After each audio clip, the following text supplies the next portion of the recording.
Aujourd'hui,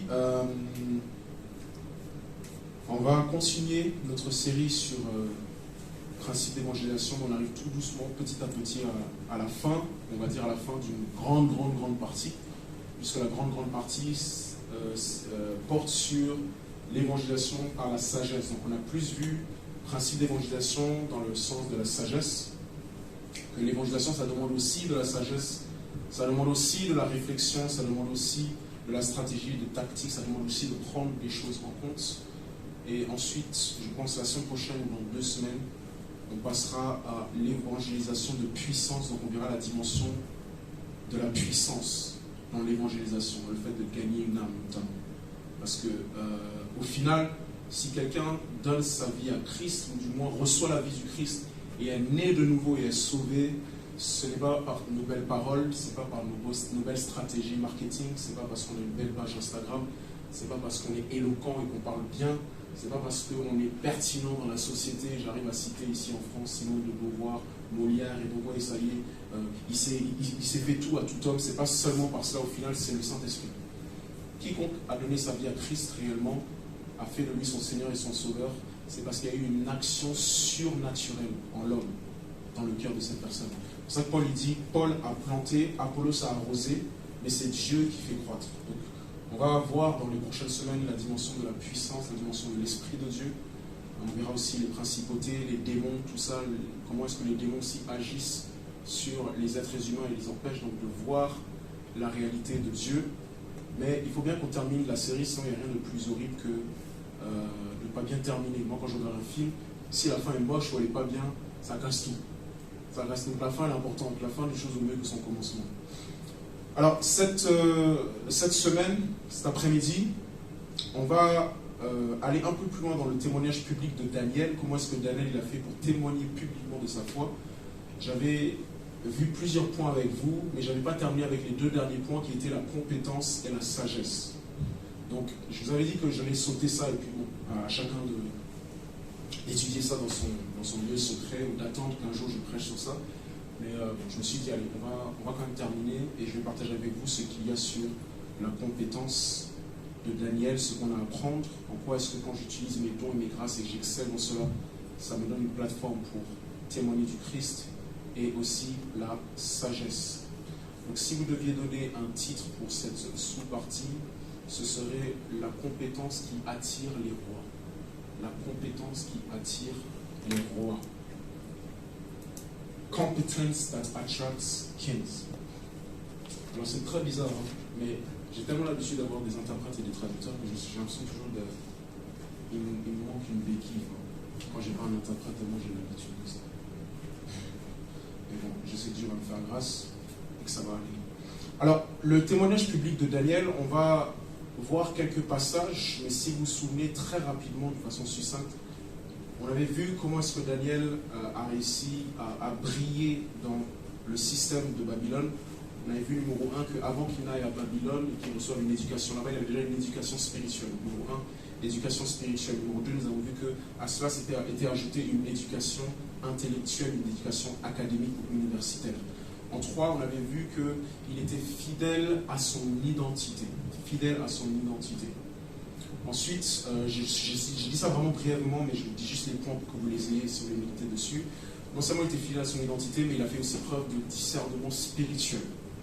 C'est-à-dire qu'il a pu voir dans Daniel chapitre 1, verset 8, qu'il n'y avait pas juste un enjeu culinaire dans le fait de manger le vin du roi et les mets, donc la viande, etc., mais il y avait un enjeu spirituel. Donc il a discerné cela. Mais en plus de discerner cela, je n'en avais pas parlé, mais il a fait preuve aussi de courage. Parce que c'est une chose de discerner au verset 8 que ça ne se fait pas de manger ces choses-là, c'est une autre d'avoir le courage d'être conforme à la volonté de Dieu, d'être conforme à la loi de Dieu. Et croyez-moi, si vous êtes sur la planète Terre et que vous décidez de vivre réellement comme un Daniel, vous allez voir qu'il faut beaucoup de courage pour assumer sa foi et encore plus la manifester.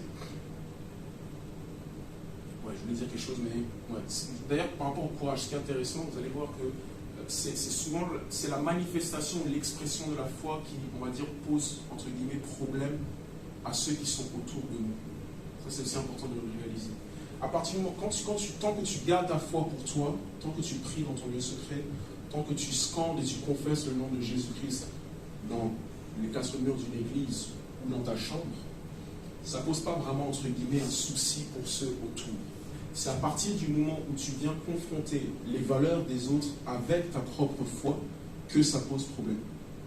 Et je crois très sincèrement quand Jésus dit dans Matthieu chapitre 24 qu'un temps va venir où il y aura une haine mondiale des chrétiens, persécution mondiale, mais surtout haine mondiale, c'est-à-dire Jésus le dit en Matthieu 24, je pense qu'on le connaît, où Jésus dit qu'il y aura un temps à un moment donné qui fait partie des signes de son retour. Ce n'est pas le signe, c'est les avant-coureurs de son retour.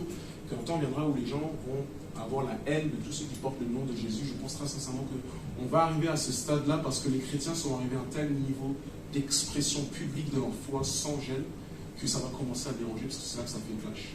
Juridiquement parlant, c'est aussi le cas quand on regarde certains textes juridiques. Vous voyez qu'en matière de liberté de religion, c'est quand tu manifestes ta foi qu'on commence à mettre certaines restrictions parce qu'il faut maintenant prendre en compte soit certaines valeurs fondamentales de la société ou le droit des autres. Donc c'est la manifestation. Tant que tu gardes Christ pour toi, ça ne pose pas de problème. C'est à partir du moment où tu commences à manifester davantage que là, tu commences à interpeller ceux autour de toi. Et c'est en cela que je dis que ça demande beaucoup de courage d'exercer ta foi publiquement, de la vivre publiquement pour que ce soit visible aux yeux des autres. Et ça, Daniel l'avait. Donc là, je vous ai dit en 2 minutes ce qui pourrait être un très très long enseignement. Ensuite, ce que Daniel avait, nous avions vu, c'est la faveur. Mes frères et sœurs, s'il vous plaît, il faut réécouter ce message par rapport à la faveur. C'est vraiment d'une profondeur. Et puis, ça rétablit certaines choses par rapport à ce que c'est la faveur de Dieu. Parce qu'on aime demander la faveur de Dieu, mais on ne comprend pas qu'il y a des principes qui régissent la faveur de Dieu. Mais si tu satisfais aux conditions et aux principes pour obtenir la faveur de Dieu, Romains chapitre 8, verset 31, j'avais beaucoup dit durant cet enseignement-là, si Dieu est avec nous, qui sera contre nous? Amen. Faveur. Et maintenant, il nous reste compétence et sagesse. Donc ça fait pas mal de points. Alors on va lire quelques versets. On va prendre Daniel chapitre 1, verset 17 à 21. Aujourd'hui, tu fais bien d'être ici parce que je vais te parler de compétences, je vais te parler de dons, je vais te parler de talents. Et j'espère que pendant que je te parle, l'Esprit de Dieu va davantage t'interpeller sur les dons, les talents et les grâces qu'il t'a donnés. Je n'aime pas le terme talent, d'accord? Je n'aime pas du tout le terme talent. Moi, je préfère parler de grâce parce que bibliquement parlant, on parle de grâce ou de don. Quand tu parles de grâce ou de don, ça fait référence au donateur. Quand tu parles de talent, tu enlèves cette dimension-là. Et les gens qui disent talent, des fois, c'est à cause de la parabole des talents, mais la parabole des talents, c'est pas talent en termes de talent comme dans le dictionnaire Larousse, c'est une unité de mesure. Mais bon, juste pour qu'on soit tous au même niveau, je parlerai de temps en temps de talent, je parlerai de temps en temps de grâce, de don, et principalement aussi de compétences. Je veux dire la même chose dans tous ces cas. Daniel chapitre 1, versets 17 à 21. Daniel chapter 1, verse 17 to 21. La Bible nous dit, vérité, la palabra de Dieu. Dieu accorda à ces 4 jeunes gens. Notez que c'est Dieu qui accorda. Il accorda à ces 4 jeunes gens de la science, de l'intelligence, dans toutes les lettres et de la sagesse. Et Daniel, expliquait toutes les visions et tous les songes. Je reprends le verset 17, parce que je vais un peu m'attarder dessus. Dieu accorda à ces 4 jeunes gens, numéro 1, de la science, de la connaissance, de l'intelligence, dans toutes les lettres, de la sagesse, et Daniel expliquait toutes les visions et tous les songes. Au terme fixé par le roi pour qu'on les lui amena, le chef des eunuques les présenta à Nebuchadnezzar. Le roi s'entretint avec eux, et parmi tous ces jeunes gens, il ne s'en trouva aucun comme Daniel, Anania, Michaël et Azaria. Ils furent donc admis au service du roi. Donc, parce que le roi, en s'entretenant avec eux, a vu qu'il n'y avait personne comme Daniel, Anania, Michaël et Azaria, il décide de les enrôler. Je suis dans la compétence qui attire les rois. Parce que l'une des choses qu'on va voir, c'est qu'on n'accède pas facilement au roi. Il y a des principes pour accéder au rang, au grand ou au roi. Sur tous les objets qui réclamaient de la sagesse et de l'intelligence, au verset 20, et sur lesquels le roi les interrogeait, il les trouvait 10 fois supérieurs à tous les magiciens et astrologues qui étaient dans tout son royaume. Donc là on étend. Non seulement il est compétent, ou ils sont compétents, ils sont forts dans ce qu'il leur est demandé de faire par rapport aux autres juifs, mais en plus de cela, ils sont encore plus forts par rapport aux autres Babyloniens. Alors là, ça me vient tout de suite, mais ce qui me vient à l'esprit, parce que peut-être j'ai oublié, c'est que vous voyez que plusieurs personnes peuvent œuvrer dans le même domaine, mais être à différents degrés, à différents niveaux. On a ici des astrologues, des magiciens.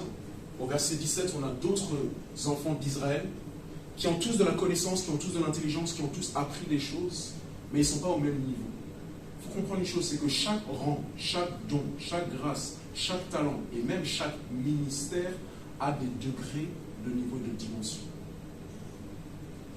C'est-à-dire que là, si je suis là en train de prêcher, il y a des degrés et des dimensions de prédication et d'enseignement.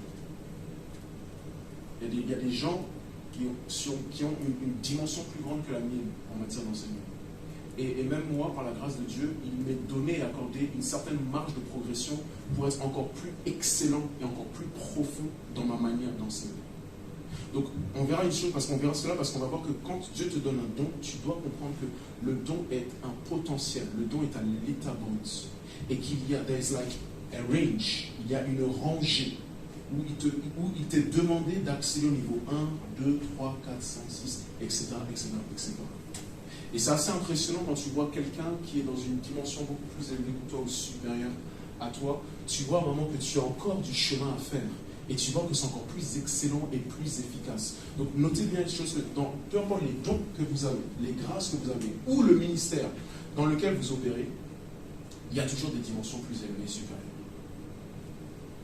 Le deuxième passage que j'aimerais qu'on puisse lire, juste pour qu'on puisse voir que Daniel est un homme compétent et excellent, et que ça a contribué à son témoignage public, c'est Daniel chapitre 5, versets 10 à 12. Daniel chapitre 5, versets 10 à 12. La Bible dit: La reine, à cause des paroles du roi et de ses grands, entra dans la salle du festin et prit ainsi la parole. Je vous invite à la maison à lire à partir du verset 1 pour le contexte.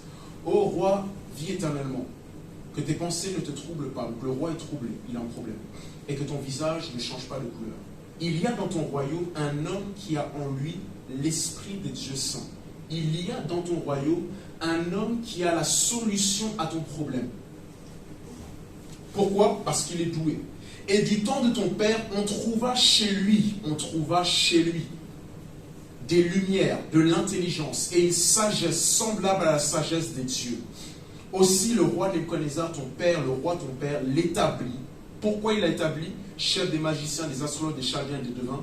Parce qu'on trouva chez lui, chez Daniel, ça me fait penser au message que j'avais prêché, des noms tels que Betsalel et Agabus. On trouva chez lui, pas chez le voisin, chez cette personne-là, est localisé, la Bible dit, un esprit excellent ou un esprit supérieur de la science et de l'intelligence, la faculté d'interpréter les songes, d'expliquer les énigmes et de résoudre les questions difficiles.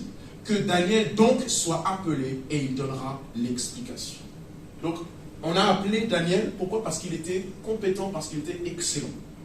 Dans la façon dont Dieu a conçu l'univers, ce que l'Ecclésiaste dit, sous le soleil, il faut qu'on comprenne que sous le soleil, il n'y a pas seulement des lois physiques. Il n'y a pas seulement la loi de la gravitation, la loi de la pesanteur qui régit notre monde. Gravitation. Il y a aussi des lois spirituelles, il y a aussi des principes que Dieu a érigés sous le soleil. L'un de ces principes, on le verra dans le livre des Proverbes, c'est que lorsque tu es ultra compétent, lorsque tu es ultra excellent, tu n'as pas à chercher, on te cherche. C'est des choses qui ont l'air logiques, banales. Mais vous allez voir que ça a joué tout son rôle chez Daniel. J'aimerais aujourd'hui, l'un des buts de mon message aujourd'hui, par la grâce de Dieu que j'ai foi, c'est de pouvoir nous mettre tous au défi à être ultra excellent, ultra compétent et à gravir les différentes dimensions et degrés de nos grâces, de nos dons, de nos talents et de nos ministères. J'aime beaucoup ce passage. On nous dit, verset 12, que Daniel donc soit appelé et il donnera l'explication. Il y a des personnes qui cherchent constamment à ce qu'on les appelle. Et ils vont frapper à toutes les portes, sans comprendre que si tu excelles, tu travailles à exceller dans ta compétence, dans la grâce que Dieu t'a donnée, tu n'as pas besoin en fait d'appeler. Avant même que toi tu penses à frapper à la porte, c'est eux-mêmes qui vont venir te chercher. Et c'est ça qui a permis à Daniel d'être reconnu à Babylone devant Nebuchadnezzar et donc de représenter Dieu. Qu'on le veuille ou non, on peut parler d'onction, on peut parler du Saint-Esprit. Il n'y a rien de plus... L'amateurisme, ça n'a rien de sexy, même dans le christianisme et dans la foi. Daniel chapitre 6, verset 1 à 3, un autre passage qui nous montre que Daniel vraiment était distingué, notamment par sa compétence, parce qu'il était excellent. Et à chaque fois dans la compétence de Daniel, quand vous regardez, il y a deux dimensions. Il y a la dimension entre guillemets naturelle, c'est-à-dire qu'il est compétent, il est intelligent, il a de la connaissance, il a de la sagesse. Et je vous avais dit que l'une des choses qui constituait le curriculum de Daniel, c'était de l'histoire politique, c'était de la philosophie, c'était les sciences, c'était de l'astrologie, c'était du droit, c'était toutes ces connaissances-là que Daniel devait apprendre. Donc il était compétent dans ces choses-là, dans ce qui lui avait été éduqué. Il était très fort dans l'administration d'un royaume et l'administration de la justice, on va voir dans Daniel chapitre 6. Mais quand vous regardez la nature de la compétence de Daniel, il n'y a pas seulement donc des compétences en matière de sagesse, c'est-à-dire résoudre des questions difficiles, etc., des questions vraiment complexes par rapport au royaume, mais il y a aussi une compétence d'ordre spirituel. C'est-à-dire dès qu'il y a un mystère, dès qu'il y a un songe, dès qu'il y a une vision, Daniel a cette grâce prophétique de savoir ce que ça veut dire, numéro 1, de pouvoir l'interpréter, numéro 2, et numéro 3, dans Daniel chapitre 4, à partir du verset 27, on le voit, d'avoir la sagesse nécessaire pour savoir que faut-il faire une fois qu'on l'a reçu. Donc même là, dans une dimension juste d'ordre spirituel, notamment prophétique, tu vois que le gars est compétent, parce qu'il y a des gens, par la grâce de Dieu, ils ont la grâce, ils voient des choses. Mais si tu leur demandes l'interprétation, ils ne peuvent jamais te donner l'interprétation de ce qu'ils voient. Il y a des gens qui ont la grâce de voir les choses, ils peuvent interpréter, mais ils n'ont pas reçu la sagesse de Dieu pour te guider et te dire que faut-il faire à partir de cette parole-là. Daniel était donc compétent d'un point de vue holistique, pas seulement d'un point de vue entre guillemets naturel, mais aussi d'un point de vue spirituel. Daniel chapitre 6, verset 1-3, la Bible dit: Darius trouva bon d'établir sur le royaume 120 satrapes, qui devaient être dans tout le royaume. Il mit à leur tête 3 chefs, au nombre desquels était Daniel. Notez qu'on a changé de roi. Là, on n'est plus dans le même empire. Hein. Daniel chapitre 6, remets-moi verset 1, s'il te plaît. Là, c'est plus l'empire babylonien. Là, c'est Mède et Perse. C'est un nouvel empire qui vient d'arriver.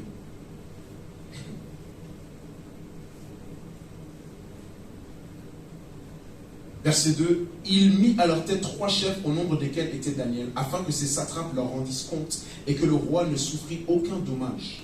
Daniel, verset 3, surpassait les chefs et les satrapes parce qu'il y avait en lui, encore une fois, un esprit supérieur ou un esprit excellent en anglais. Et le roi pensait à l'établir sur tout le royaume. Le roi pensait à l'établir sur tout le royaume parce qu'il était excellent. Verset 4, on continue. Alors les chefs et les satrapes cherchèrent une occasion d'accuser Daniel en ce qui concernait les affaires du royaume. Là, c'est important. Les autres cherchaient à accuser Daniel en ce qui concernait, numéro 1, les affaires du royaume. Mais ils ne pourraient trouver aucune occasion, ni aucune chose à reprendre, parce que, 1, il était fidèle et qu'on n'a perçu chez lui ni faute, ni rien de mauvais. Alors quand vous étudiez bien ce passage-là, s'il te plaît, tu t'es dessus, hein? Quand vous étudiez bien ce passage-là, regardez sur quoi ils essayaient de l'accuser, concernant les affaires du royaume. Il y a 2 dimensions. Numéro 1, ils essaient de trouver il ne peut trouver une occasion, une chose à reprendre. C'est quoi comme version? C'est LSG. Okay.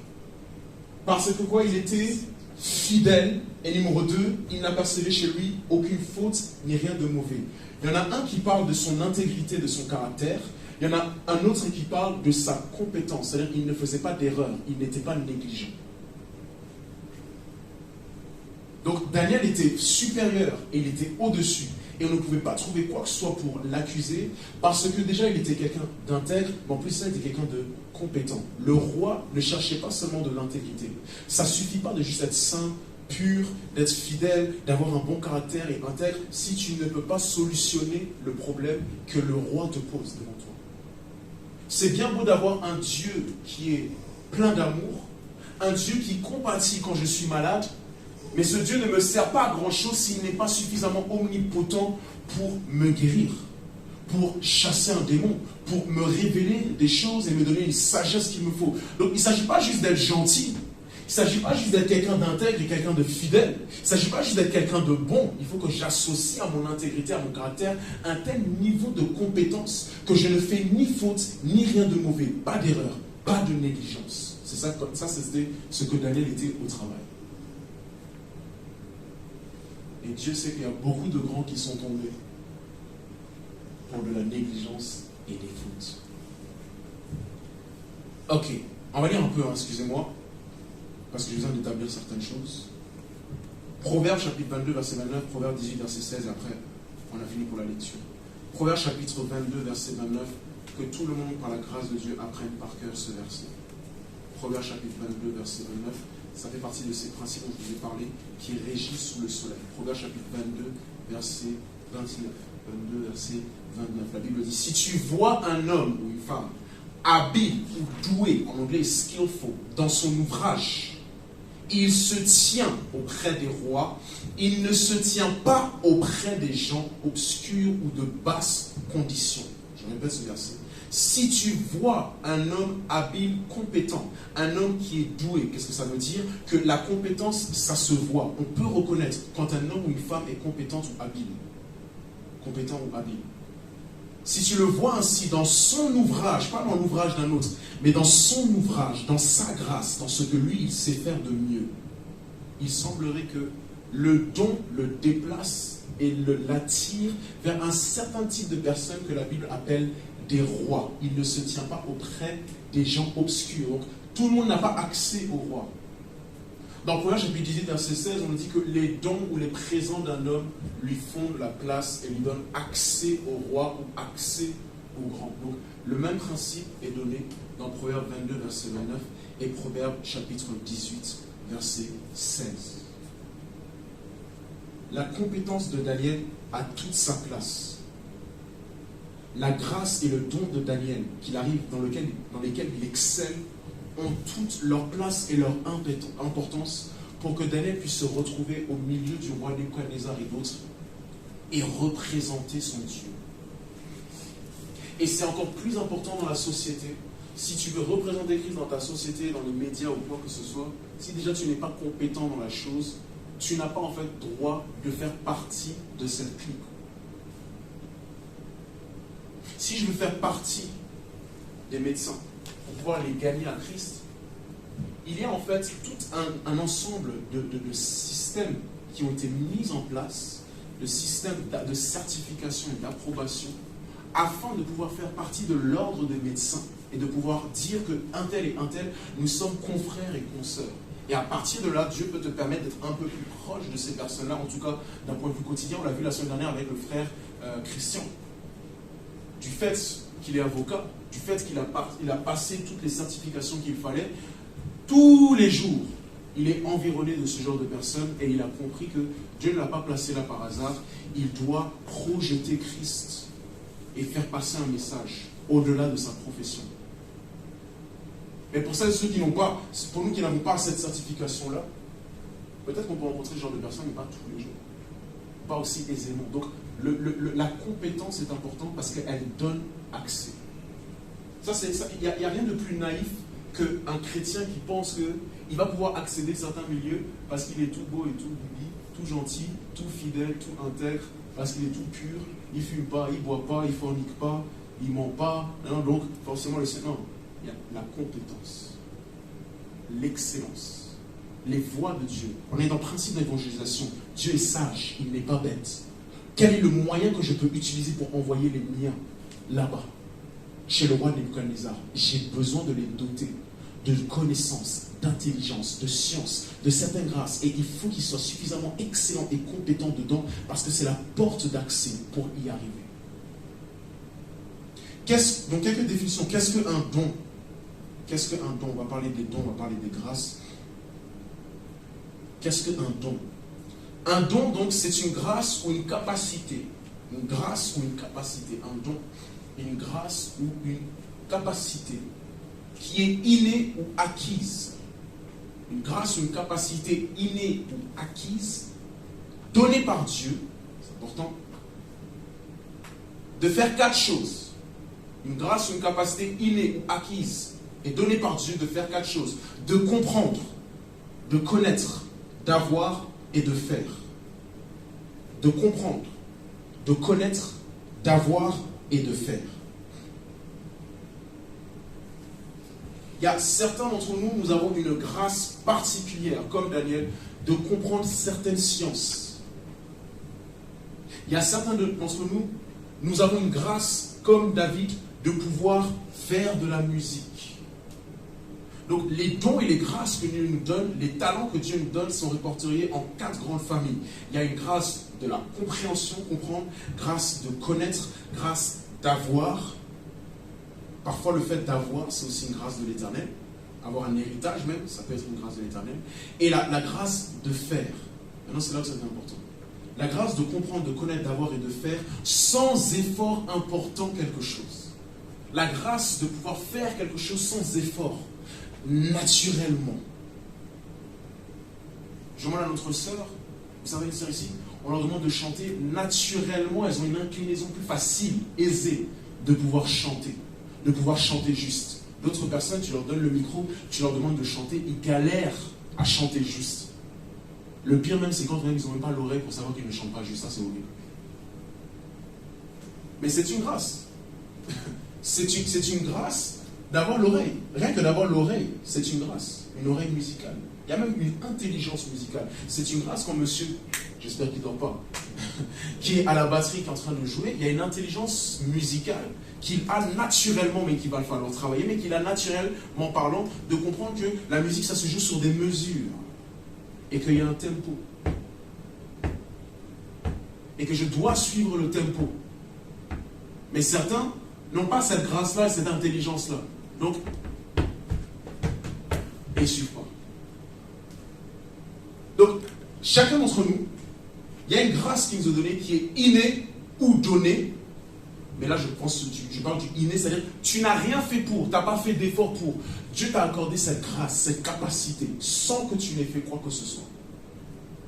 Et c'est ces domaines-là qu'il nous faut identifier et comprendre qu'il s'agit d'une grâce. À chaque fois que tu es capable de faire quelque chose ou de comprendre quelque chose aisément, facilement, comparé aux autres, sache qu'il y a la main de Dieu dedans parce que ce n'est pas ton œuvre.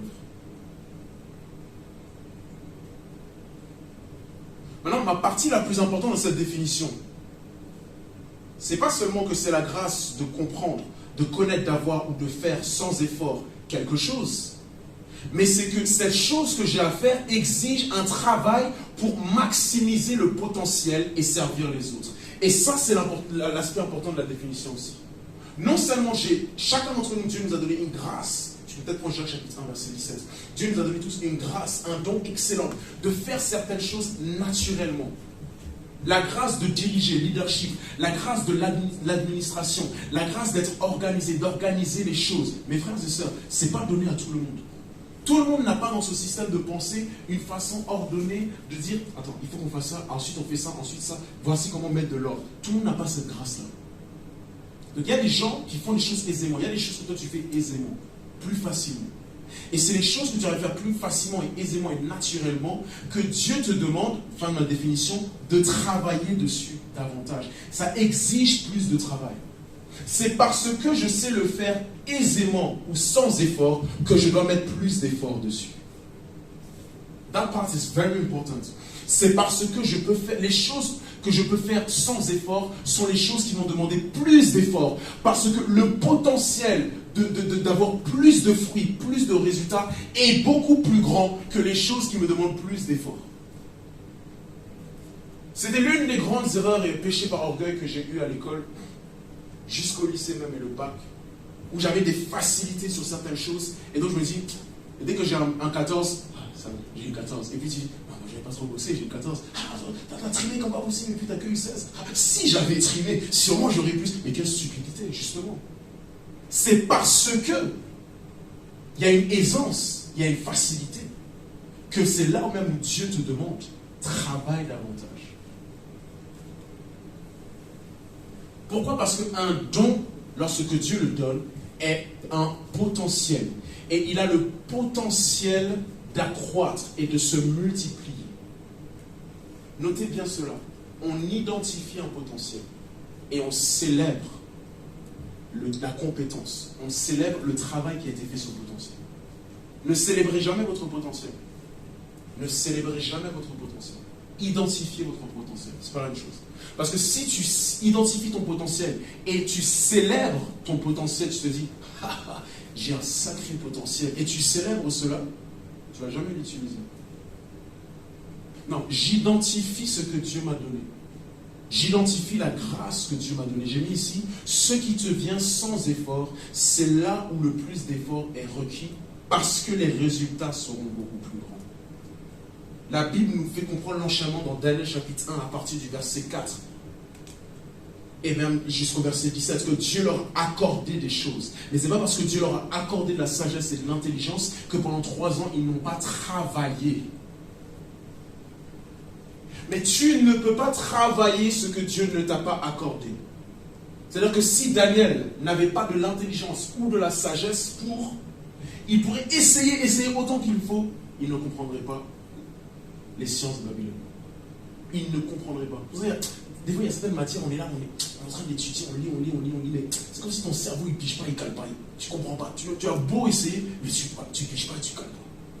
Pourquoi? Parce qu'il n'y a pas une certaine grâce qui a été donnée, ou du moins, ça te demandera beaucoup plus d'efforts pour essayer ça.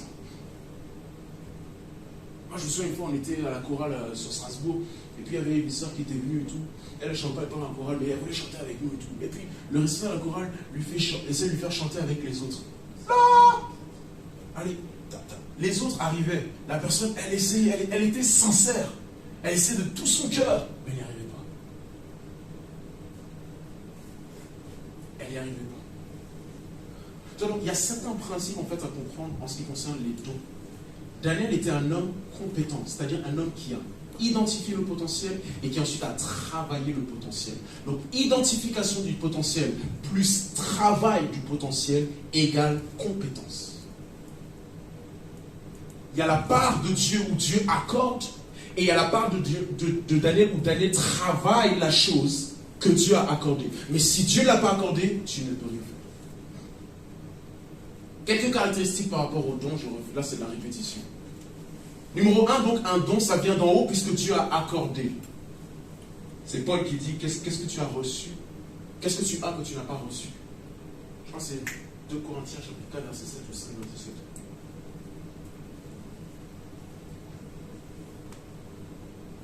Non, 5, verset 7. Ah, c'est verset 5?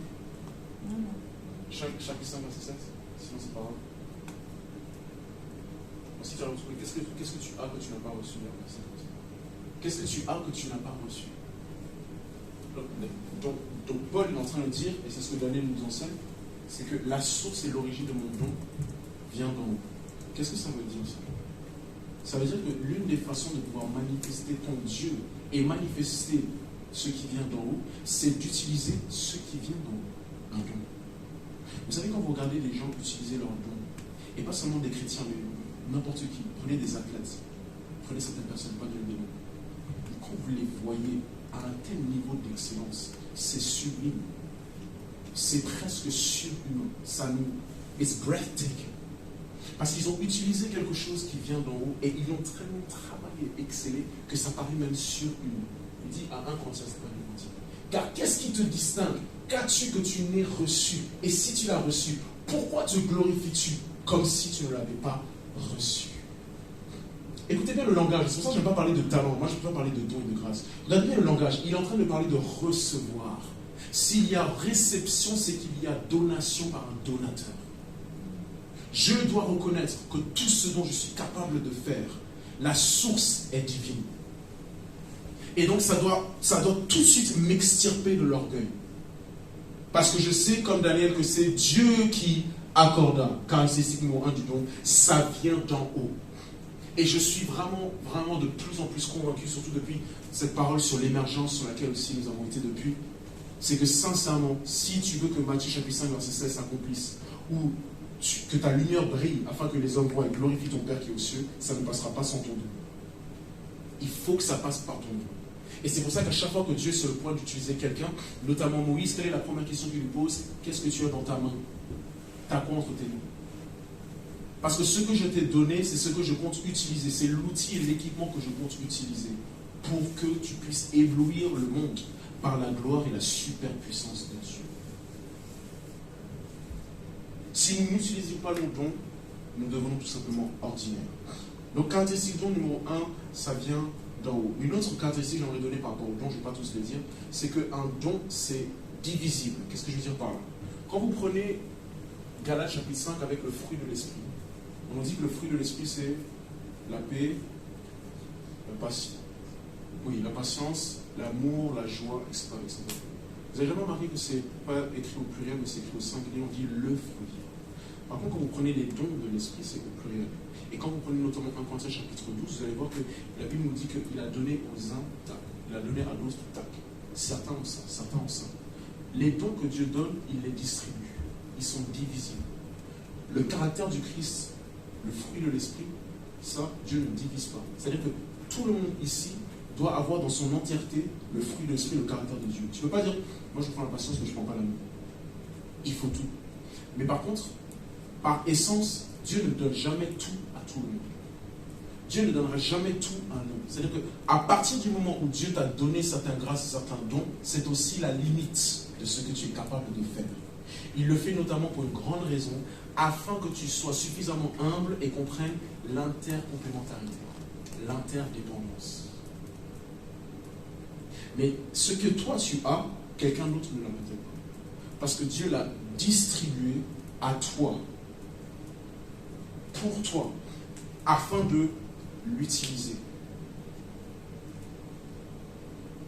Lorsque Dieu donne un don à quelqu'un, et c'est là où je mets par rapport à Daniel chapitre 1, verset 17, c'est toujours pour répondre à un besoin. Puisque les hommes n'ont pas tout et ne savent pas tout, ne peuvent pas tout faire et ne comprennent pas tout, c'est qu'ils ont par essence certains manquements. Et donc il leur faut chercher sur la terre et dans le royaume de Babylone, notamment avec le roi Darius, qui est l'homme, cet homme ou cette femme qui va pouvoir répondre aux besoins que j'ai. Donc à partir du moment en fait, où tu as un don, tu dois comprendre qu'il y a quelqu'un dans ta génération qui a un besoin de ton don. Maintenant ce que j'aime c'est Daniel chapitre 1 verset 17. J'ai médité là-dessus un peu. Il nous dit, Dieu accorda à ces 4 jeunes gens de la science, de l'intelligence dans toutes les lettres et de la sagesse. Et la Bible dit, Daniel expliquait toutes les visions et tous les songes. La première question que j'aimerais donc vous poser, c'est qui est-ce qui avait un peu plus que les autres et qu'est-ce que c'était? Donc on a 4 jeunes gens. Voilà, c'est simple. Daniel. Et qu'est-ce qu'il a de plus que les autres? Il expliquait ou il pouvait interpréter toutes les visions et tous les songes. Alors, 2 choses. Quand je lis ce verset déjà, Daniel ne sait pas forcément, il n'est peut-être pas au courant, que Dieu lui a accordé la grâce de pouvoir interpréter ou d'expliquer les songes. Mais déjà, quand je lis le verset 17, je comprends qu'à un moment donné dans l'histoire, il y aura peut-être un besoin d'interpréter et d'expliquer les songes. Si la Bible nous donne ce détail et nous dit que ces 4 jeunes gens ont reçu de la science, des lettres, de la sagesse, etc. Mais Daniel a reçu aussi l'explication des visions et des songes. Ce que l'auteur est en train de nous dire implicitement, c'est que dans la suite de l'histoire, quand vous allez tourner votre page, vous allez voir qu'il y aura une situation où il y aura un besoin d'expliquer des songes et des visions. Donc, le don que Dieu me donne est déjà en train de m'annoncer qu'il y aura une situation, un besoin qui vont solliciter ce qui m'a été donné. Si je sais chanter, c'est qu'un temps viendra, si ce n'est pas toujours tout de suite le cas, mais un temps viendra où on va solliciter cette grâce-là. Si je sais diriger, un temps viendra où on va solliciter cette grâce-là. Maintenant, ce que j'aime, c'est que je pense, mais je pense que Daniel, en tout cas, je ne suis pas sûr si Daniel sait qu'il a encore cette grâce-là. Mais s'il ne sait pas qu'il a cette grâce, comment est-ce que Daniel va le découvrir? Quand le besoin va venir, quand la situation va se présenter. Il y a certaines grâces et certains dons, tu n'as aucune idée qu'elles sont enfouies en toi. Elles n'attendent juste que la situation qui va appeler le besoin de ton don.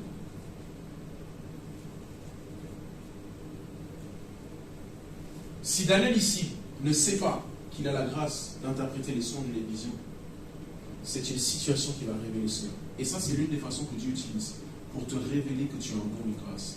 Il va mettre en place une situation, il va mettre en place un problème, il va mettre en place un besoin où tu vas réaliser que tu es l'homme ou la femme de la situation.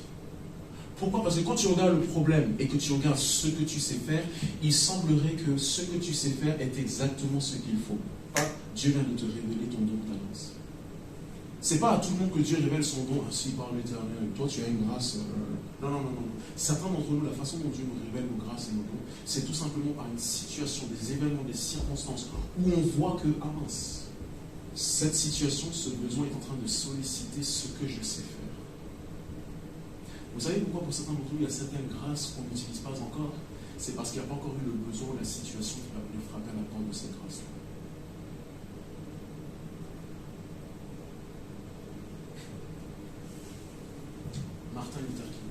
Martin Luther, tous ces deux personnages n'étaient pas foncièrement conscients de leur histoire et leur caractère et leaders en tant que tel.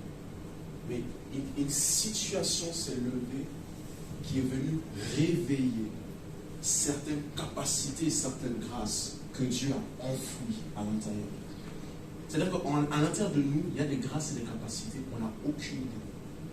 Mais le jour viendra où le besoin va se ressentir et tu sauras, ah ouais, je ne savais pas que j'étais capable de ça en fait. Mais j'aimerais parler à celles et ceux qui peut-être savent qu'ils ont un don et une grâce. Parce qu'on peut aussi partir du fait que Daniel est au courant qu'il a cette grâce et qu'il a ce don d'interpréter les songes. Mais il n'y a jamais encore eu de sollicitation. Quand je lis ce verset, je comprends donc qu'il y aura une situation où il pourra interpréter les songes et les visions. Et donc ça me fait comprendre que ce n'est pas parce que Dieu n'a pas tout de suite sollicité ton don qu'il ne va pas l'utiliser tôt ou tard. C'est juste une question de temps. Donc tu peux aussi très bien être conscient d'une capacité que tu as ou d'une compétence que tu as. Et Dieu te faisant comprendre que ce n'est pas parce que je ne l'utilise pas maintenant que je ne vais jamais l'utiliser. Je vais l'utiliser très certainement, mais le temps n'est pas encore arrivé. Et en attendant ce temps, ce qui t'est demandé, c'est de te préparer. Parce que lorsque le temps va venir, le besoin ou la situation ou la circonstance vont venir, si tu n'étais pas suffisamment préparé, il y aura un souci. Donc j'écris ici que, et ça tu peux noter, Dieu a placé des dons en nous pour un usage différé. Dans le chapitre 1, verset 17, nous enseignons que Dieu a placé des dons en nous pour un usage différé. Ce n'est pas un usage immédiat, mais c'est pour un usage différé. Il est même dit que le don devient donc une indication prophétique d'un usage futur. Wow. Your gift is a prophetic indication of a future use. C'est une indication prophétique d'un usage à venir, de sollicitation à venir. J'ai la grâce de pouvoir écrire d'une certaine façon, mais il n'y a rien pour le moment qui arrive. C'est une indication prophétique, une indication futuriste, de sollicitation, d'un usage différé, quand Dieu sait quand. Et donc, important de noter, la conscience du don avant le temps exige la préparation pour le moment où il sera sollicité. La conscience du don, pour celles et ceux qui sont conscients de certains de leurs dons, voici ce que j'aimerais que tu puisses comprendre par rapport à ce verset. La conscience du don avant le temps, avant que Nebuchadnezzar t'appelle, exige la préparation pour le moment où il sera sollicité. Puisqu'on a compris que tout don que Dieu donne, grâce est excellente, mais c'est qu'au niveau du potentiel. Maintenant, si tu n'en es pas conscient, si Daniel n'en est pas conscient, c'est une situation ou un besoin qui va venir révéler ce don en toi. Et lorsque tu prends main conscience de ce don à ce moment-là, ce qui est exigé de toi, c'est l'opportunisme, le courage, la foi et le risque. Parce qu'il y a des moments où la situation arrive et tu réalises que tu es l'homme ou la femme qu'il faut. Là, à ce moment-là, ce qu'il te faut, c'est d'être opportuniste, c'est de pouvoir saisir l'opportunité, de faire preuve de courage et même de foi, et prendre même des risques s'il le faut, de savoir que non, Dieu en fait a mis à l'intérieur de moi ce qu'il faut par rapport à cela. Il faut que je l'utilise. Mes frères et sœurs, je ne sais pas appeler si tu as peut-être le PowerPoint. Je vais t'envoyer le PowerPoint tout à tous les hommes. Je vais peut-être le trouver en groupe. Mais quand vous prenez par exemple, qu'est-ce que je trouve comme exemple?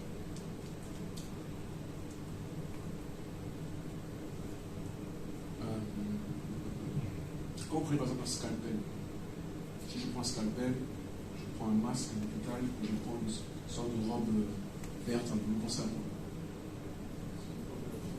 Donc c'est l'opération, quel métier ou quelle profession? Chirurgien. Vous avez remarqué que tous les corps de métier, ils ont certains objets qui sont associés à eux. Si je prends un tablier, je sais pas comment ça s'appelle. Toc. C'est ça? Ouais, ok. On pense peut-être à cuisinier chef.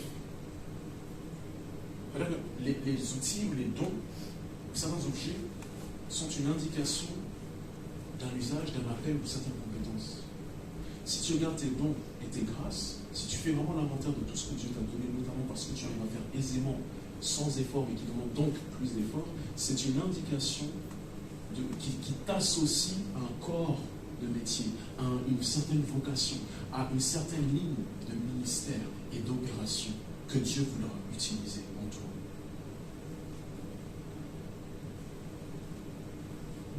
Daniel est donc compétent parce qu'à un moment donné, un autre, le gars a dû comprendre, identifier ce potentiel. Il a dû en prendre conscience, mais il n'a pas eu peur. Il a su saisir l'opportunité. Quand vous lisez Daniel chapitre 2, et que pour la première fois il vient interpréter un songe, il était opportuniste, il n'a pas eu peur, c'est mon Dieu. Mais moi, il m'a donné la grâce de pouvoir interpréter. Voici ce que Dieu dit. Il a saisi l'opportunité, il était courageux, il a saisi les risques. Parce que ce qui est horrible avec les opportunités, c'est que c'est cyclique. Dès que tu rates une opportunité, tu dois attendre le prochain cycle. Moi, je dis toujours, ce qui me fait le plus peur dans la vie, ce n'est pas la mort, c'est les regrets. Il y a une conversation, je ne veux même pas avoir avec Dieu. Je ne veux même pas que Dieu vienne et me dise, mais ça, tu aurais pu faire. Moi, voilà comment je voyais les choses. Moi, je voyais ça. Je ne veux même pas ça. Je ne veux pas cette conversation avec lui. Il n'y a rien de pire que de manquer des opportunités. Par peur, par timidité, manque de courage, ne pas prendre de risques.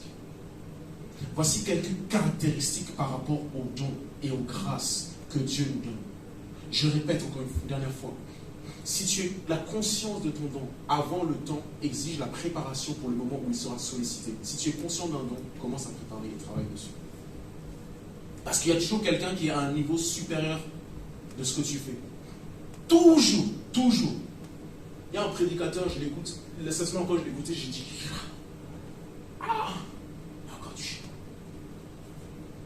Parce que c'est un autre niveau de compréhension, de révélation et de profondeur. Il y a un autre niveau. Sur la terre, il y a quelqu'un qui a même peut-être ton âge, qui a même peut-être des conditions plus défavorables que toi, qui fait même de plus grandes choses et qui est encore plus loin que toi, et qui pourrait avoir beaucoup plus d'excuses. La Bible dit d'Élisée qu'il a reçu quoi? Une double portion de l'esprit qui était sur Élie. Une double portion. Donc les Écritures sont claires qu'il y a des portions, il y a des mesures, il y a des degrés. On dit dans Jean chapitre 3 que Jésus a reçu le Saint-Esprit sans mesure.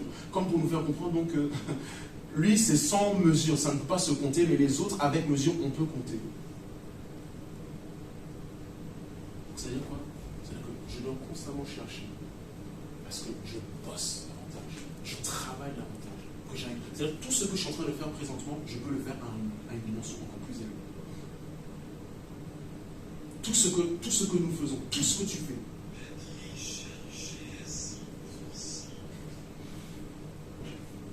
Tout ce que tu fais et tout ce que je fais, nous pouvons le faire à une dimension beaucoup plus élevée.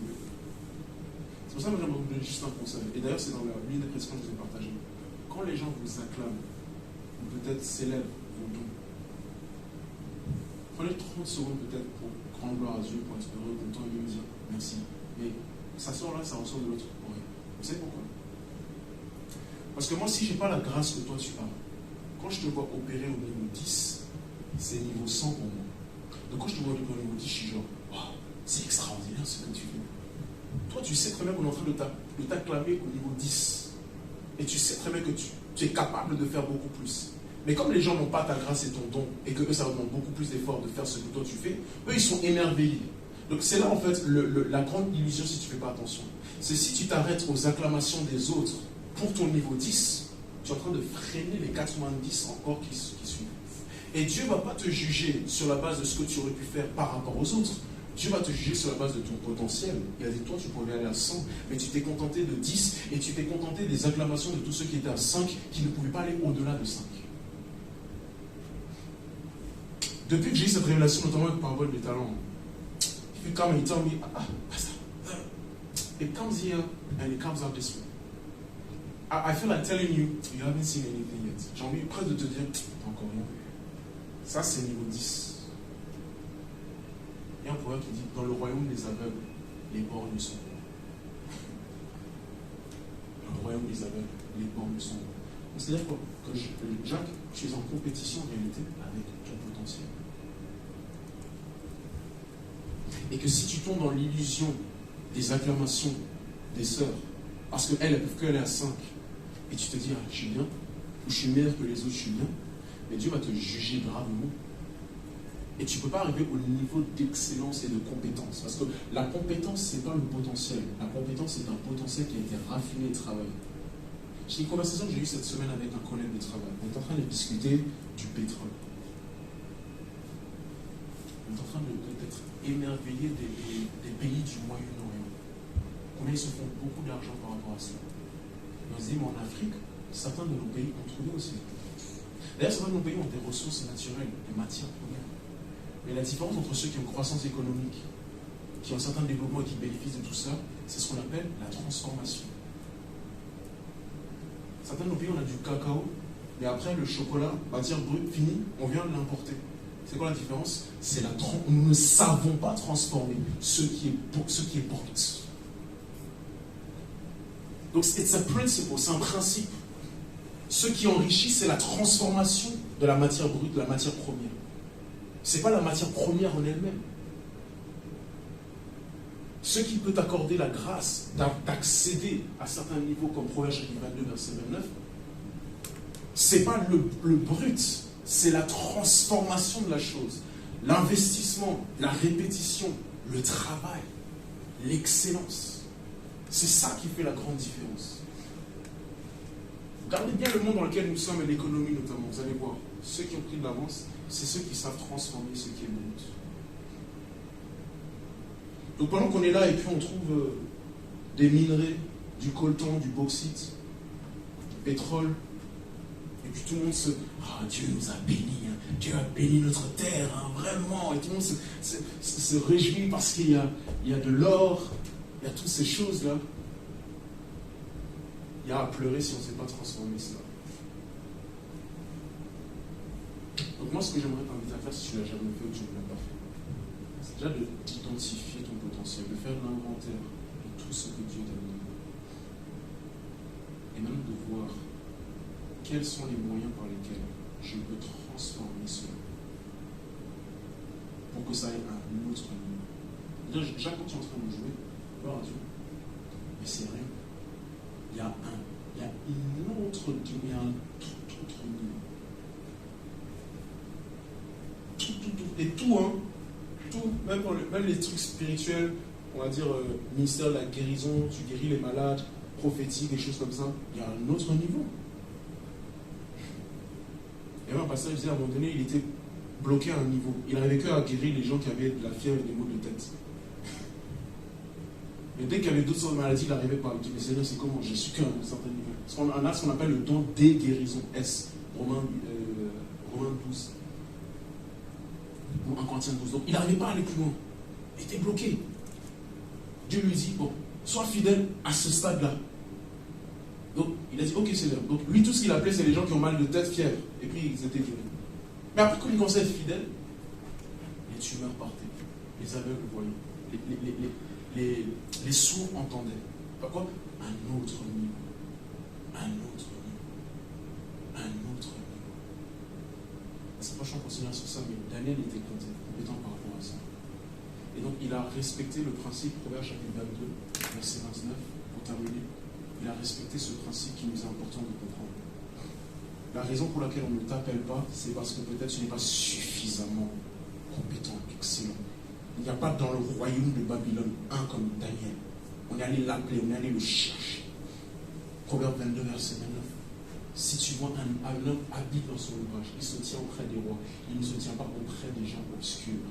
Je répète encore une fois, ce n'est pas toi qui te donne accès au roi, c'est ton don qui te donne accès au roi. Et quand je méditais sur ça, je comprenais donc que toutes celles et ceux qui ont le sentiment que à cause de qui je suis, vous devez m'accepter, ils n'ont rien compris. Tu es qui pour qu'on t'accepte? C'est le don qui me donne place. Les présents d'un homme, les dons d'un homme lui font accès. En anglais, c'est encore mieux. The gift of a man makes room for him. Donc, the gift of a man makes room. En anglais, donc, les dons de l'homme lui font de la place. C'est pas moi, Gilbert Dazi, qui fait de la place. Si, c'est juste moi. Mais c'est mon don, ma compétence, ma grâce qui, naturellement, me fait de la place et me permet d'accéder aux autres. Quelqu'un qui a ce qu'on appelle en anglais a sense of entitlement, un sentiment de vous devez m'accepter, me reconnaître pour qui je suis, parce que je le vaux bien. Non. Ton don et ta grâce te donnent accès. Deuxième chose que j'aime quand je lis ce passage-là, c'est que c'est un homme habile. On ne nous dit pas sa couleur de peau, on ne nous dit pas son origine sociale.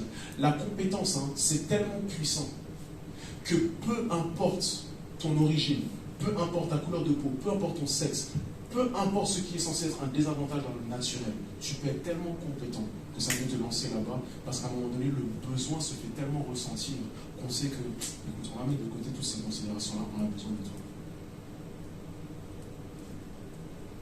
C'est tout le système qui sous-tend notamment l'immigration économique où certains États accordent un laissez-passer pour certaines personnes parce que dans leur pays, ils n'ont pas la compétence que ces personnes ont. Ils disent, venez s'il vous plaît. Peu importe leur origine, peu importe leur couleur de peau, peu importe qui ils sont.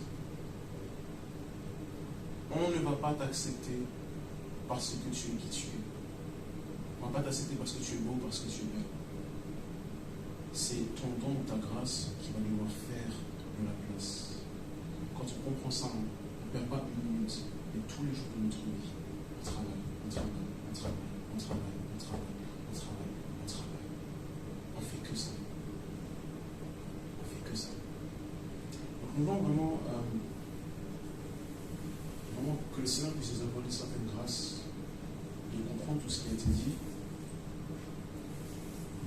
Je ne veux pas être méchant, mais moi je trouve qu'on n'a pas vraiment le temps, sincèrement. Dans la vie est tellement courte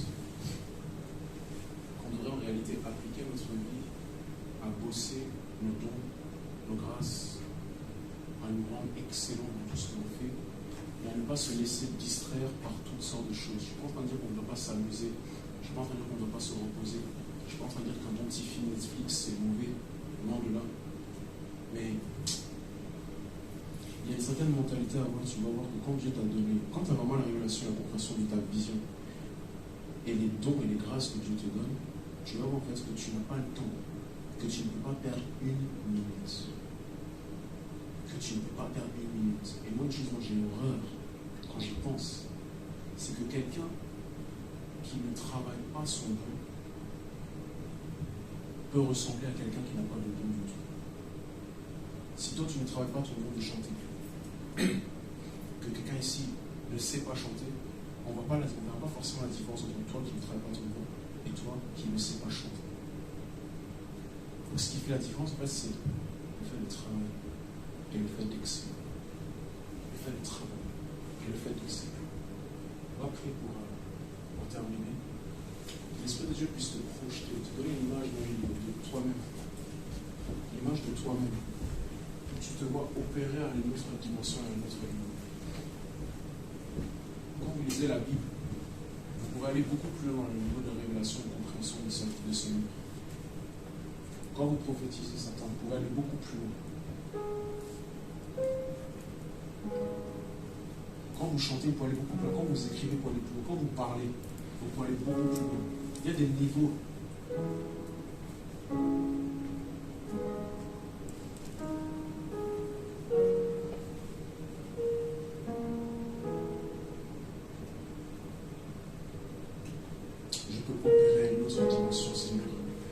Je te prie au nom de Jésus-Christ de m'aider,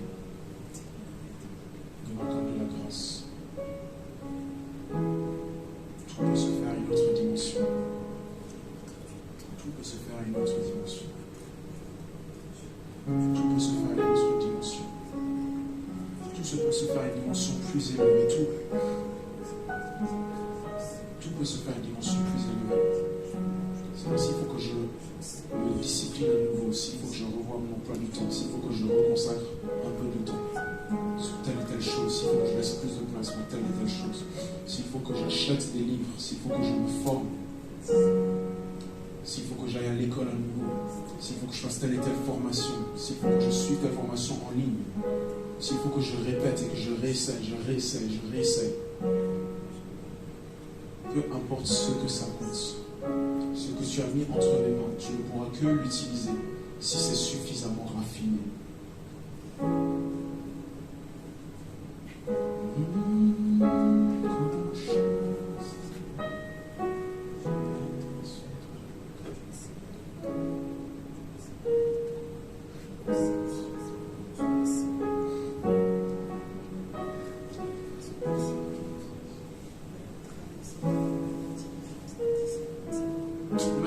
Imagine que Dieu te projette, tu te projettes à une autre dimension. Tu te vois opérer à une autre dimension, à un autre degré. Tu n'as pas encore touché le plafond. You know yet to reach the ceiling. But imagine what you are doing. You are doing it at a higher level. Imagine ce que tu le fais à un autre niveau, à un niveau beaucoup plus élevé. À un niveau et un degré beaucoup plus élevé. Tout peut se faire à des degrés et des niveaux plus importants. Prêcher, enseigner peut se faire à des niveaux plus importants. Parler en public peut se faire à des niveaux plus importants. Aimer peut se faire à des niveaux plus importants. Donner peut se faire à des niveaux plus importants. Diriger, administrer peut se faire à des niveaux plus importants. Écrire, dessiner peut se faire à des niveaux plus importants.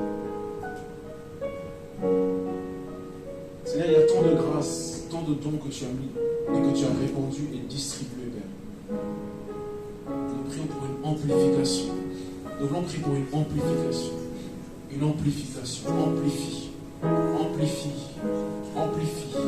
cet usage. Amplifie cet usage. Amplifie cet usage. Parce que nous l'avions dit que le péché, c'est la violation intentionnelle et non intentionnelle de la loi de Dieu par omission et par commission. Également par omission. J'ai omis. Et souvent, en matière de don, c'est le péché par omission qui nous frappe. Pas le péché par commission. C'est souvent le péché par omission. On le voit dans la parabole des talents. C'est de l'omission qui a fait que le dernier serviteur a été châtié par son maître parce qu'il a caché son don. Il avait peur et il a caché. Seigneur, je ne veux pas commettre de péché d'omission en matière de don, Seigneur. Oh Père, oh Seigneur, dans le nom de Jésus, amplifie. Nous prions, c'est ça que nous allons faire, l'amplification. Tu peux élever la voix et prier 2-3 minutes dans ce sens-là. L'amplification. Oh oui Père, l'amplification. Amène-nous Seigneur à un autre degré, à une autre portion, à une portion plus élevée, à des mesures plus grandes Père, des mesures d'opération plus grandes.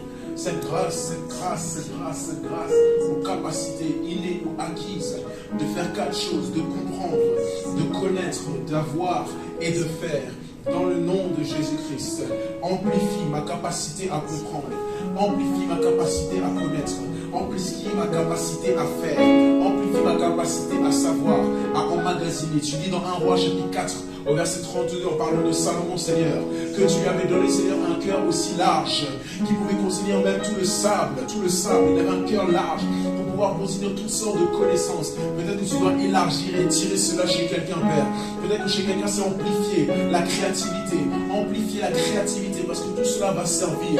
Tu donnes accès. Certains, tu as la grâce du leadership. Tu peux diriger plus qu'une personne. Tu peux diriger plus que 5 personnes. Tu peux diriger, tu peux influencer, tu peux amener vers. Dans le nom de Jésus-Christ, Seigneur, nous comprenons que la compétence a aussi joué un rôle fondamental. La compétence qui attire les rois. Daniel avait une compétence qui attirait les rois. Et la Bible dit qu'il avait un esprit excellent, un esprit supérieur. Il est resté plus de 70 ans dans plusieurs empires. Mais il a demeuré le meilleur. il demeurait excellent. Il a amplifié ce qu'il savait faire. Au début, il s'est interprété un songe. Après, lui-même, il a un songe. Lui-même, après, maintenant, il se met intercéder par rapport à ces songes-là, par rapport à ces révélations. Et quand vous lisez le livre Daniel, vous allez voir que même ces révélations étaient de plus en plus précises, de plus en plus claires, et de plus en plus lourdes de sens, et ça allait de plus en plus loin dans l'histoire. Ça allait de plus en plus loin dans l'histoire. Il y a des prophètes qui peuvent seulement voir pour la semaine prochaine, mais il y en a qui peuvent voir sur les 700 années qui vont suivre. Père, il y a des degrés différents, il y a des dimensions différentes, que nous puissions en être conscients et que nous puissions avoir la soif d'aller encore plus loin, de gravir plus, Seigneur. Nous voulons prier pour l'amplification. Ce que je suis en train de faire au niveau où je suis, amplifie le niveau au nom de Jésus-Christ.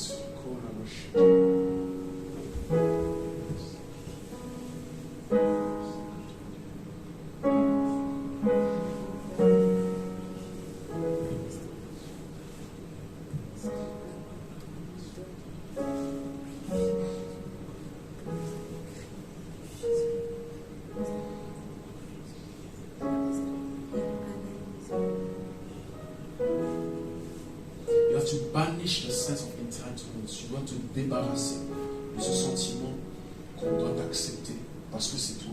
Il faut mettre ça de côté. Tu n'as pas une bonne gueule ou un beau visage ou quoi que ce soit. C'est pas ça. On doit être conscient que c'est pas ça qui donne accès.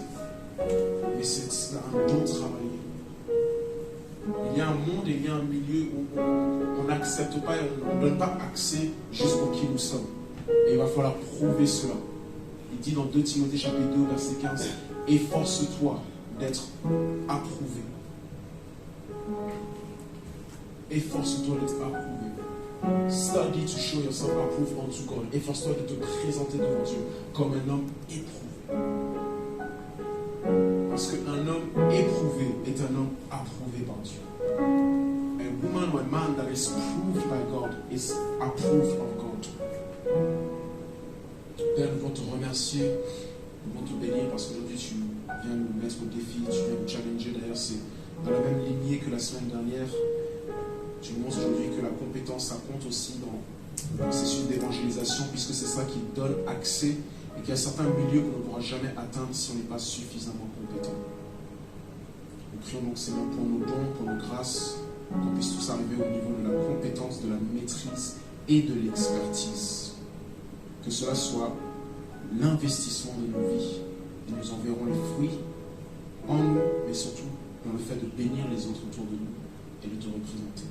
Au nom de Jésus-Christ, nous allons ainsi prier. Amen. Amen, amen. On peut tous s'asseoir à la grâce de Dieu. Il nous reste quelques minutes. On va prendre les offrandes. Donc si vous êtes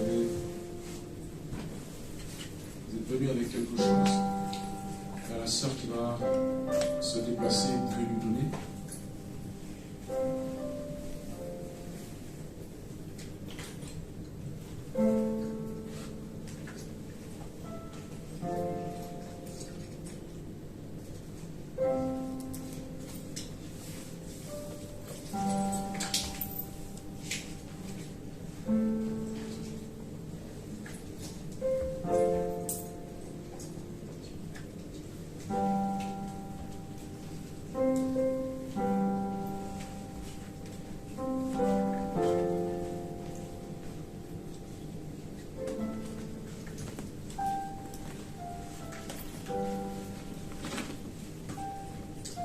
Ok, alors on arrive à la fin pour nos annonces très rapidement. Juste nous rappeler que il y a les présentations qui doivent être plus ou moins prêtes pour mercredi 14 septembre. Donc déjà rappeler à tout un chacun de travailler, de bosser dessus. Ça va, Julien? Ouais. Des fois vous faites des têtes, je dis qu'il faut que vous veniez devant. Donc ouais. N'oubliez pas juste vos présentations. Je sais que tout le monde n'est pas prêt, certains m'ont dit qu'ils n'étaient pas prêts. Donc on va essayer juste de bosser par rapport à ça. Tout le monde ne va pas passer en même temps. Mais ceux déjà qu'on avait convenus mercredi dernier, essayons et faisons tout pour être prêts, en tout cas pour bien avancer mercredi soir, puisque ces présentations vont animer la suite. En réalité, les présentations vont se faire le dimanche et pas le mercredi. Donc on va avoir des cultes, on va avoir des présentations et des moments d'échange. Ça va nous permettre d'interagir. Ça va nous permettre de travailler aussi la prise de parole en public. Ça se travaille aussi, non? Ok, donc essayons vraiment de le faire en groupe et essayons de le faire sérieusement pour ceux qui sont en groupe. C'est le premier des rappels. Il n'empêche qu'on se retrouve mercredi soir comme mercredi dernier à partir de 20h30 jusqu'à 22h pour faire un peu le point sur les présentations. Et on prendra aussi du temps pour prier par rapport à tout ce qu'on a vu jusqu'à maintenant. Je chéris vraiment cette série. J'ai discuté avec certains, parce que moi ça j'aime toujours un peu avoir le retour des uns et des autres par rapport aux enseignements. Et je suis quand même super encouragé, je suis vraiment grand, je bénis vraiment le Seigneur, en tout cas pour ceux à qui j'ai pu parler, parce que je vois que cette série est super utile pour les uns et les autres. Ça a décoincé certains par rapport à certaines vocations qu'ils ont. Et il y en a même certains qui ont même, Dieu est en train d'ouvrir certaines opportunités. Et je disais même à quelqu'un récemment, regarde, Dieu t'offre des opportunités. Et comme par hasard, on est en train d'entrer dans cette série-là pour que tu puisses davantage te préparer par rapport à cela. Donc c'est une bonne chose. Parce qu'à chaque fois qu'on a un enseignement ou une parole de l'Éternel, on doit constamment savoir qu'il va y avoir un aspect pratique.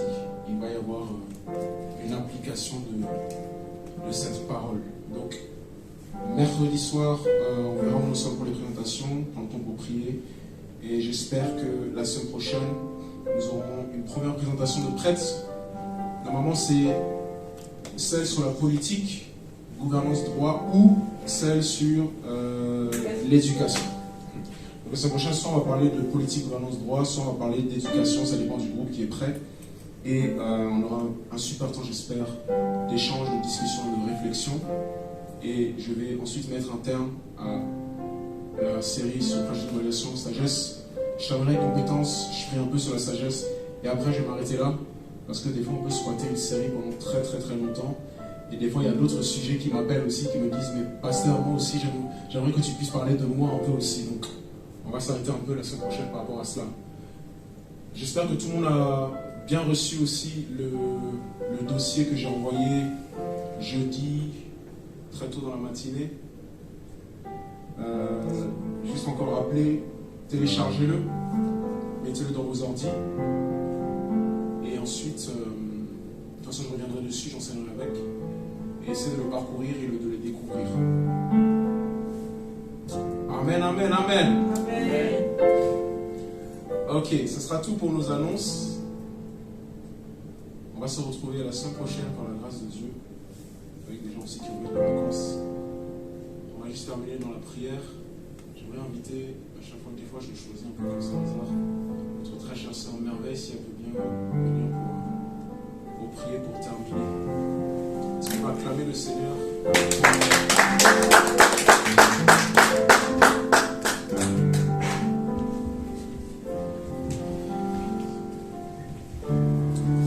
Père Céleste, nous te rendons toute la gloire, Seigneur. Merci vraiment pour ta présence, pour ce moment. Merci pour ton esprit qui nous a conduits.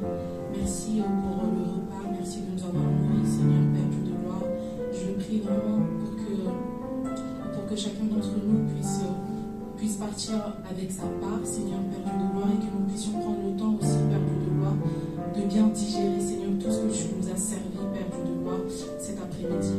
Père Céleste, je te recommande, Seigneur, toute la semaine entre tes saintes et divines mains. Laisse que ta présence puisse nous accompagner dans tout ce que nous allons faire. Que tu puisses vraiment gagner en influence dans chaque aspect de notre vie, Seigneur Père.